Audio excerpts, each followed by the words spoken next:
What's going on, YouTube? Ferocity here. Hope you guys are doing well. Xdefiant has been receiving a lot of praise lately, as they should be. The latest content drop that will be the game's last has implemented a ton of new content, an overwhelming amount of content if I'm going to be honest. The new factions are a ton of fun to play with, the new maps are unique and beautiful, and of course, the new weapons and modes add a layer of depth that this game has never had before. It's all a ton of fun. But it is a little bittersweet. As I play Xdefiant, I'm reminded that there's only 5.5 months left of this enjoyment. And we're teetering closer to 5 months now. It's kind of sad, because the game is in its best state now. This is the game we all want it to be. When we first played Xdefiant, this is what we all thought it could be. And it's finally here. Now, of course, there's been a ton of theories as to why Xdefiant has failed. People will point to how long it took them to fix the netcode. People will point to the god-awful Season 1 launch. There's a million reasons why Xdefiant didn't work. Some of them are Xdefiant's developers' fault. Some of them lie on the shoulders of Ubisoft. But it's very clear as I play this latest content drop that there was a flaw behind their philosophy of how to handle post-launch content. The original idea of releasing a faction along with 3 maps every 3 months was sound. It was a good idea. It was a good theory. But when put into practice, it just didn't work. It's hard to get players excited to come back to your game to try out a brand new faction that they have to either pay for or slowly earn by playing the game. Now, it's one way to increase the player base to try to get people to play this brand new faction, or it's a great way to increase revenue to get people to pay for the faction, but it still kind of falls short. And in addition to that, you're only getting one new map. It wasn't like we're getting a wealth of new content. It was just one new map to play on. That was about it. It's a little underwhelming, to say the least. And that's the way it felt. And of course, when you add in the complete disaster that was Season 1, with ranked play not being properly integrated, the netcode feeling worse, and of course the GS Commando feeling like an extremely underpowered faction, it all served up a recipe for disappointment, and it really left sour taste in people's mouths. Now, of course, this was rectified with Season 2, releasing the Highwaymen, some more content, but the idea behind releasing a map every single month was still falling flat with fans. It was hard to get excited for one new map every 4 weeks. It's just not something that works. And then you compare it to what they've done now. By releasing a ton of content at once, all I want to do is keep playing it because every map still feels pretty fresh. I'm not playing one map consistently anymore. And there's so many maps in the rotation now, I'm not seeing some of my favorite maps that released during the game's launch either. And that's a good thing. The game should have this much content right now. And unfortunately, the problem is, the only reason why we have a lot of this content is because the game got shut down. A lot of this content was going to be served to us in Season 4, 5, and beyond. So we would have had to wait another 3, 6, 9, 12 months to get some of these maps, to get some of this content. And that's the real disappointment here. Don't get me wrong. I love what we have. I'm very thankful for all this content. But the idea that the majority of this would have been trickled out over the next 12 months through 2025 is a little saddening. Because it's ready now. It's good now. Why not put it in the game?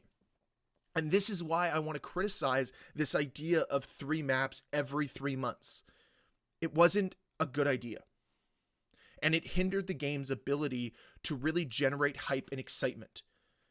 Because are you really going to go back to a game that you haven't played just because they added one new map or one new mode? No. There's no reason to. But if you get a brand new update like what we had in Season 3 here, it's more than enough reason to go back. The amount of new content here is unbelievable. Some of the new content is so much fun. That Turbo XD mode is a blast, and I will recommend it to anybody. Go play it. It changes the fundamentals of Xdefiant and makes it way more fun, makes it way more enjoyable. It's a game mode that's centered around fun. Shocking that they have that here in 2024. But nonetheless, it still showcases the fact that this idea of releasing a content drop every 3 months may not have been the most beneficial idea for Xdefiant. Instead, what they should have done is focused on bigger, better events that showcase a massive change in the game as we know it. So you want to release a brand new faction like the Assassins? Give us all assassin content. Give us assassin-centered events. Give us assassin-centered game modes for those next couple months. Make the game be like Assassin's Creed for a little while, or at least have the option for it, so that when people hear Xdefiant, they're like, yeah, they just had a new Assassins season and it's unbelievable. And then when they bring in that next faction, you center it around that faction. Bring all the maps into the game. Make it this massive celebration instead of this trickle out content that didn't work. It didn't build that hype. It didn't build that excitement. Now, of course, I still think that Ubisoft made a massive mistake shutting this game down. As much as I'm sitting here on my high horse saying this is why the game failed, I still wish it didn't. I still wish we had more things to look forward to. Because I do think that the Assassins faction, when it was implemented, if Season 3 was able to release without the game being shut down, we would have all gone back to the game. That faction is a ton of fun. The game right now is a ton of fun. This is what we were waiting for. This is what we wanted it to be. This is a game that could compete with Call of Duty. I truly believe that. Make its mark in this space. I hope there is some long shot way that we can revive Xdefiant, that we can keep it alive past June 3rd, because this is a ton of fun. But I guess time will tell with that. Overall, what I'm trying to say here is, I think that they made a lot of missteps throughout the life cycle of Xdefiant. But I think its last content drop made it clear that their approach to post-launch support was extremely flawed. I don't have all the answers. I don't expect to. So that's why I'm going to turn to the comments down below. Let me know what you think on this. Do you think that Xdefiant would have been improved if they changed up their seasonal content release schedule? Or do you think it was fine the way it was? I want to start a debate down below in the comments, because this is how we push for better games in the future. Even though Xdefiant failed today, maybe another game can succeed in its ashes, because it learns from the mistakes of Xdefiant.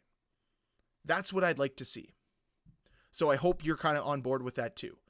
And if you don't want to enter the debate, let me know what you think of all the content that we've received in Xdefiant recently. I'm very curious to know. But I don't want to ramble on any longer, so I'll end the video here. I hope you guys had a wonderful Christmas, and honestly, thank you all for watching this video. Thank you for supporting the channel. And as always, guys, if you enjoyed this video, please hit that like button. If you want to see more videos from me, please hit that subscribe button. I'll see you guys next time. Bye.